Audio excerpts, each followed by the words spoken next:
About 2-3 days ago, on 14th May, the Doordarshan Archives channel on YouTube had a rare gem on it. It was a video footage of what is believed to be Jawaharlal Nehru's last interview, perhaps by one account, recorded just days before his death in 1964.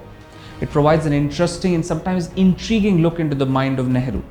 And so we thought, hey, you might want to know about what he thought about a bunch of things like Jinnah, the partition, probably Marxism, communism, among other things. So we picked small bits from the video, brief segments on things that might interest you, including a couple of strange comments that he makes on South India and India's food shortage problem. So let's get into it. First off, on food shortage. The then Prime Minister says there was food shortage at the time because people were eating more. The result is, in fact, that the food shortage is due to people eating more, to some extent. And people they dress better, somewhat. All these things are inevitable, and we want them to happen, eating more and dressing better and all that, but they come in the way when population increases. Next, Nehru was posed a question on Marx. He responded by saying Marx's ideas were of a different time and that he was right on some matters and wrong on others. He also labeled communists metaphysicians of the new age. Marx considered these problems over 100 years ago, when the world was very different, when there was practically no effective governmental control by the people, like the idea of democracy hadn't spread so much.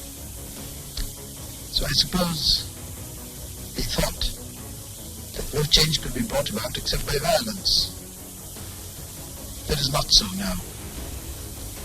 Democracy gives a method of changing. Also, his idea that the difference will grow between the rich and the poor, and the poor become poorer and the rich richer, has been falsified by many things that have happened. In the United States, for instance, and other places too. So that was, although Marx did have a great deal of vision, and many things that he has said has turned out to be true. Many things that he said have turned out to be not true. And I suppose I have used the word somewhere that they are the metaphysicians of the new age. And it intrigued me to find that you applied the term metaphysician to the communist. I suppose I did so, thinking of them as persons who are always arguing ideologies and theoretical applications of what will happen in theory, regardless of fact. On Jinnah and partition, there were a couple of things to note. Nehru said clearly that the Muslim League leader was opposed to Indian independence. Then he said that he, that is Nehru, and Gandhi were opposed to the partition, but gave a reason for why he eventually signed up for it. Mr. Jinnah was not involved in the fight for independence at all. In fact, he opposed it. The Muslim League was started about 1911, I think. It was started really by the British, encouraged by them so as to create factions in our ranks. They did succeed to some extent. And ultimately, there came the partition. Mr. Gandhi was not in favor of it right to the end. Even when it came, he was not in favor of it. I was not in favor of it either.